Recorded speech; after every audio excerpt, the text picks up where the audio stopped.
Και στα ψιόλους ρε παιδιά. Παιδιά, τι θέλω να σας πω τώρα. Θέλω να σας πω ότι έχω πολύ μεγάλη προβλήμα. Απλά να σας το λαλώ γρήγορα. Ναι, εμένα δεν θέλει να κάνει save τα intros. Just what the fuck. Ναι, όποιοι δεν ξέρουν το μυστικό, εγώ όλα αυτά τα intros το κάνω στο πρόγραμμα Panzoid, που είναι πολύ καλό site. Εντάξει, στο site είναι αυτό το πρόγραμμα, so, ναι. Και ήθελα να κάνω ένα intro του Ucha, μετά ήθελα να κάνω του Nick Ball. Και ναι, Nick Ball, ευχαριστώ πολύ που με διαφήμιζες στο κανάλι σου. Αν θέλεις μπορείς και να σβηστείς το βίντεο, επειδή just δέτε. Για όποιους ξέρουν το Panzoid, ξέρετε ότι μπορείτε να κάνετε, για όσους ξέρετε μπορείτε να κάνετε save, ναι. Πατάτε αυτό το σκατοκομπίδαμε και μετά διαλέξτε την ποιότητα. Εγώ πάντως την ποιότητα στα intro σας και στα outros, εγώ πάντως βάλω το best quality, και στο buffer size να βάλω στο 100 Mbit, επειδή έτσι δεν ήξερα να μου δείτε. Ναι, κάνω το render. Κάνει πολύ γρήγορα, επειδή έκανα ένα για test για το βίντεο τώρα, έκανα να σας πω πως θα μπορεί να είναι και με άλλα intros που θα τα έκανα.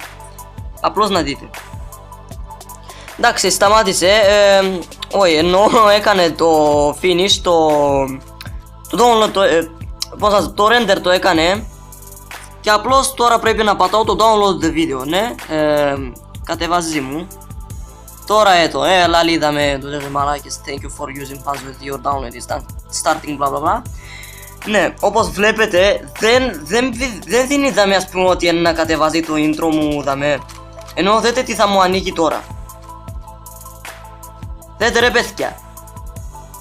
Ενώ τι στο καλό είναι αυτό το πράγμα. Εδώ παιδιά, ας πούμε, ενώ να κάνει save, απλώς μου ανοίγει το intro, και που το κλείνω ή το κάνω μήνους, δεν φαίνεται αυτό το πράγμα που είδαμε που κατεβάστηκε και δεν ξέρω τι να κάνω, just what the fuck. Πολλά πράγματα που έκανα και restart πας στο computer, έκανα και restart πας στο site και ό,τι θέλω. Δεν δουλεύει τίποτα ρε παιδιά, απλώς δεν καταλάβω γιατί, just what the fuck is that. So, πολύ λυπάμαι για αυτούς που περιμένουν από μένα intro και outro. Εγώ δεν ξέρω τώρα τι θα γίνει. Ψάχνω κανένα να με βοηθήσει να διορθώσω αυτό το πρόβλημα. Γι' αυτό, ναι, ήθελα να κάνω έτσι ένα μικρό βίντεο, επειδή ήθελα να σας πω σε τι είναι το πρόβλημα, και γιατί εχθές και σήμερα δεν έκανα το intro. Μπορούσα να κάνω και σήμερα και παραπάνω από 3 intro, αλλά γίνει και αυτό το πράγμα. Μπορώ να σας πω ακόμα μια φορά, κάνω restarting. Ναι, άνοιξε μου πάλι. Thank you for using Panzoid Pusahat, ναι. Και απλώς μου ανοίγει αυτό το σκατό. Απλώς μου ανοίγει το file, just δεν καταλαβαίνω γιατί. Παιδιά, please να μου γράφετε στα comments ή Skype, ξέρω εγώ, να με βοηθήσετε με αυτό το πράγμα, επειδή δεν καταλαβαίνω γιατί αυτό το πράγμα γεννήσκεται. Είναι κάτι σοβαρό για μένα. Εγώ δεν θα μπορώ τώρα άλλα να κάνω intros και ξέρω εγώ τι θα κάνω εκεί. So, ναι, περιμένω τα comments σας. So, bye bye.